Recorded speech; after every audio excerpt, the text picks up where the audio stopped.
জি madam, আমাদের আরো একজন দর্শক ফোনে রয়েছেন। দর্শক কে বলছেন, আপনার নাম বয়স বলে প্রশ্ন করুন। আমার বয়স 24 বছর, নাম সঞ্জিদা। আমার হলো কনসিভ করে 2-2.5 মাস পরে মানে দুইটা বাচ্চা নষ্ট হয়ে গেছে।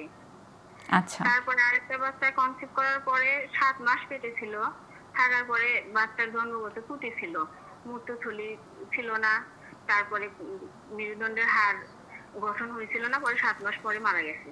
আর এটা চিকিৎসাটা কি? ঠিক আছে দর্শক, আপনি আমাদের সঙ্গেই থাকুন, আমরা আপনার প্রশ্নের উত্তর দেওয়ার চেষ্টা করছি। ম্যাডাম, ওনার অলরেডি 2টা বেবি আছে, বাট ওনার মিস অ্যাবর্শন হচ্ছে এবং পেটে 7 মাসের সময় একটা বাচ্চা তার বিভিন্ন ফিজিক্যাল অ্যাবনর্মালিটিসের কারণে মারা গিয়েছে। তো এক্ষেত্রে উনি আসলে এখন কি ট্রিটমেন্ট নিতে পারেন?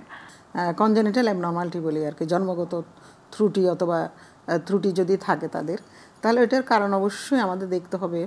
অনেক সময় দেখা যায় যে আমরা যদি অনেক সময় অনেকে অনেক রকম মেডিসিন নিতে থাকে, কিছু কিছু রোগে মেডিসিন নিতে থাকে, তখন কখন কোনো মেডিসিনের কারণেও কিন্তু হতে পারে এটা একটা। আরেকটা হলো জেনেটিক কারণ আমরা বলেছি। তো জেনেটিক কারণের মধ্যে সাধারণত ফ্যামিলিতে একটা হিস্ট্রি থাকে যে আরও কারো হয়েছে কিনা, সেটা অনেক সময় থাকে, সেটা দিয়ে একটা জেনেটিক কারণকে আমরা ব্যাখ্যা করি। আবার দেখা যায় ক্রোমোজোমের কোনো সমস্যা থাকলেও একটা বাচ্চার গ্রস একদম অ্যাবনর্মালিটি হতে পারে। আবার দেখা যায় যে হয়তো কোনো ওই যেটা বললাম ওষুধ, অথবা কোনো খুব যদি আনকন্ট্রোল ডায়াবেটিস থাকে পেশেন্টের, আনকন্ট্রোল যদি ডায়াবেটিস থাকে এবং যদি সেটা কন্ট্রোল না করে ইনসুলিন না নিয়ে এটাকে কন্ট্রোলে না এনে যদি বাচ্চা নেয়, তখনও কিন্তু জন্ম ত্রুটি হতে পারে। আবার কিছু কিছু ভাইরাল ইনফেকশন হলে কিন্তু বাচ্চার ত্রুটি হয় এবং তাই সেই বাচ্চা পেটে মারা যেতে পারে ইনফেকশনের জন্য। তো সেই জন্য আমাদের অবশ্যই এটা দেখতে হবে, পেশেন্টের সাথে কাউন্সিলিংয়ের দরকার আছে। এটা বসে কাউন্সিলিং করতে হবে, যেহেতু একটা অ্যাবনর্মাল বেবি, এর জন্য পেশেন্ট এবং পরিবারের জন্য এটা একটা স্ট্রেসের কারণ, একটা অ্যাংজাইটির কারণ।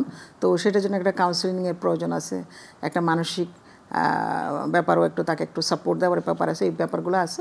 এই ব্যাপারগুলো আমরা চিকিৎসকেরা তো করে থাকি, বাসার থেকে অনেক সময় সাপোর্টটা আমরা আশা করি। অনেক সময় অনেক উন্নত দেশে কিন্তু এরকম থাকে, সাপোর্ট নেটওয়ার্কিং থাকে, একটা সাপোর্ট গ্রুপ থাকে, তারাও করতে পারে। তবে এই পেশেন্টটা বলবো যে যেহেতু অ্যাবনর্মাল একটা বেবি, তো ওনাকে অস্বাভাবিক একটা বেবি বাচ্চা মারা গেছেন, অবশ্যই তাকে অনেক পরীক্ষা নিরীক্ষার প্রয়োজন আছে এবং পরীক্ষাগুলো করতে হবে।